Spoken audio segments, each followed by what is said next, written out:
Hello guys, and welcome back to another For Honor Heroes build video. Today's hero is the Centurion, and the mode we're focused around is Breach Attack. So let's go ahead and get into the Centurion's 3 perks that I use for this build. Now it's pretty similar to Defense Attack because it doesn't really have that many options when it comes to perks as far as sustainable ones that stay with you that are going to benefit you in Breach Attack. So my opinion, the way to go is going to be Devour, Endurance, and Headhunter. And the reason why I use Devour is because there's no need for movement speed in Breach unless you're trying to get the shield banner to your zone and prevent the enemy from taking it to their zone. Early Reaper only counts for your first attack. Now, if you're staying alive, what you really want to do in Breach Attack, why would you want to go with Early Reaper? You're not trying to be revived. You're trying to be revived, but you're not trying to die. You're not trying to have, oh, I'm going to respawn. Now what? I have Early Reaper. Ha ha ha. One attack. You run into the commander in a group of enemies, you hit a minion or an enemy or the commander in that one move, and then you get killed. Why? So, in my opinion, Devour is the way to go. You may not be able to get as many executions as you're hoping for, but this also ties in with your Headhunter. And then it also gives you health with how you stay alive. Now, Endurance is the second perk that I go with. And I choose this because who doesn't love stamina cost reduction, especially when you're a character like the Centurion, which you're going to do a lot of bashing and your distance isn't so great, so you have to like really feign into them to give them the combos that you need. Besides, the cutscene does take a good amount of stamina from you.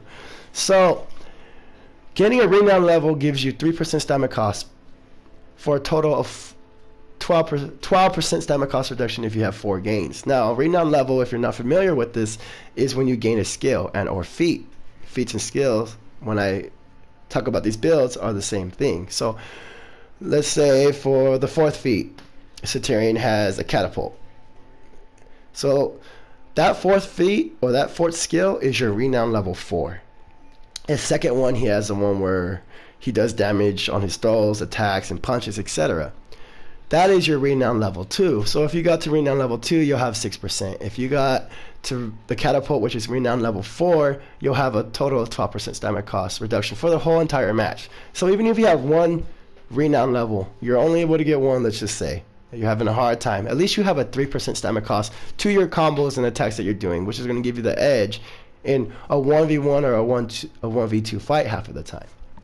Now, Headhunter I go with over Survival Instincts and Crush Them because it's not something just like Early Reaper that requires you to be on respawn or in a certain status like in critical health or your next attack after you kill a hero. This is Breach. You're going to be fighting way more than just players. So being able to have more health and gain more health and stamina kind of all mixing with each other, in my opinion, is the best way to go. Now, Headhunter doesn't go as like as Endurance. With renown level, it goes based off your execution. So it's saying for each unique player or bot hero executed, increases max health by 4.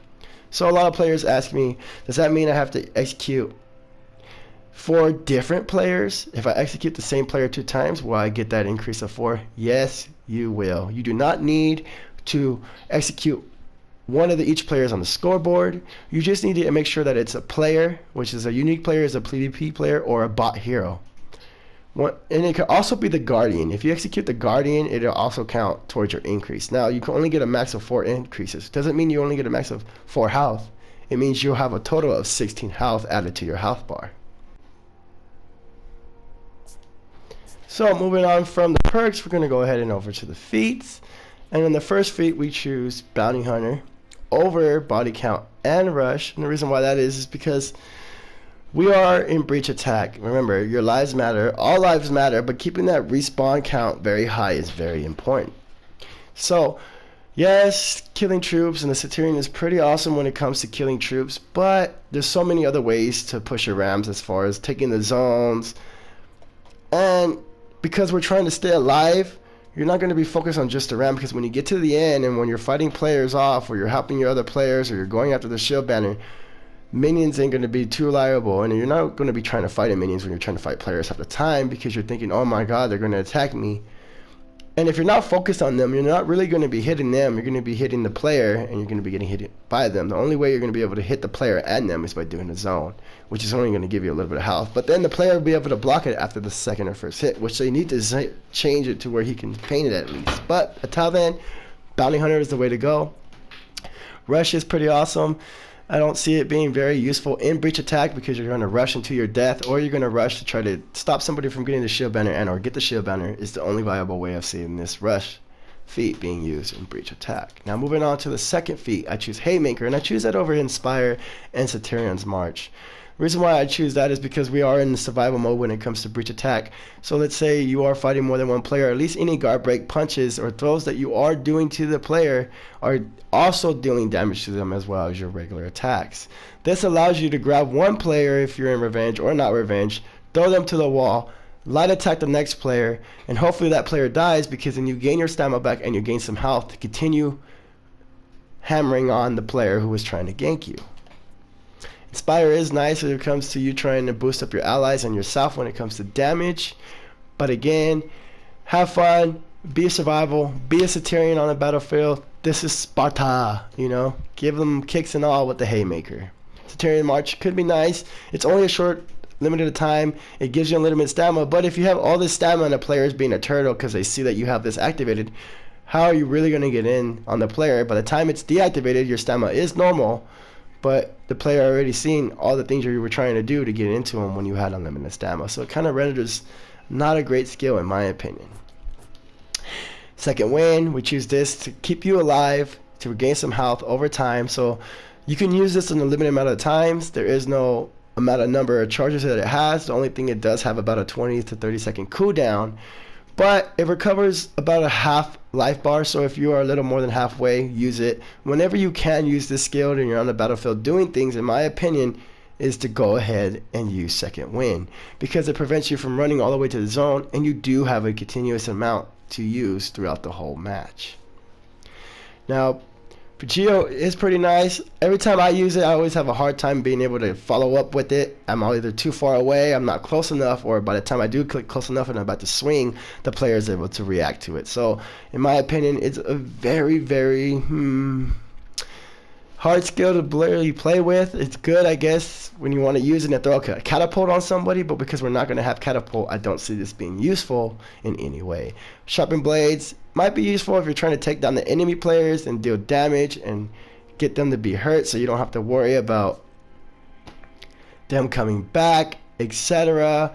You're out there just killing all the players, then yeah, that's what you want to do if you're on the defense side of breach. But because we're not and we're trying to stay alive, my opinion, second way is the way to go. Now, last but not least, on the fourth feat, I choose Phalanx, and I choose that over Starlight Banner and Catapult. Yeah, kind of surprising. I tried to go back and forth with these two. The difference is if I am playing with randoms, players don't know to bundle up on me to get the benefits of the Starlight Banner, especially if we're in the Commander. And with Phalanx, no matter where they are at, either they're with me charging the commander, or if they're not that close, or if two of us are charging the commander and two of them are fighting the players, stopping them from fighting us or trying to protect themselves from getting attacked, at least I know wherever they are, they have a temporary shield of taking damage and not have to worry about dying until it depletes. Now, actually, this shield doesn't stay on anybody until it depletes. Once the skill is on cooldown, the shield displays for all players. So keep that in mind. Even if you have a shield on and you're an ally, or you're letting your allies know, hey, I'm about to give you guys a shield.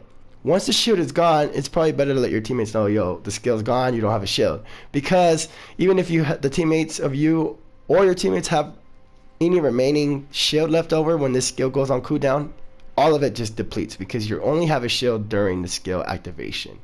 Kind of tricky, kind of different, kind of confusing, but once you get to see it in play, you know what I mean. And Starlight Banner, it is like, again, it's in a radius, it's in a certain spot. It's hard to communicate this with players when it comes to random players who don't have mics, but Phalanx is always going to guarantee everybody having a shield. Now, another thing you want to keep in mind when it comes to using this skill is you want to make sure that everybody is alive. At least make sure everybody's alive. At least 3 players are alive. Because if a player is waiting to be ready to be revived, or is going to respawn, or waiting to respawn, in other words, executed, they will not grant them the shield when they respawn. So try to use this skill coordinately when everybody is alive.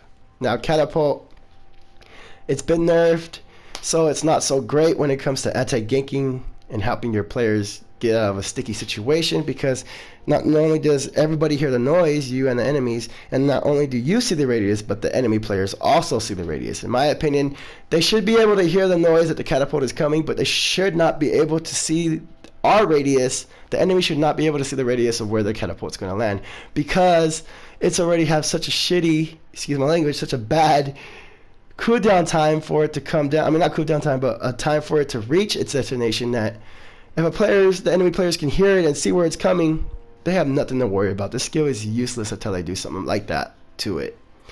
So yeah, that's the Centurion build for Breach Attack. I really hope you guys enjoyed. Thank you again so much for taking your time to watch. And until next time, I'll talk to you guys later.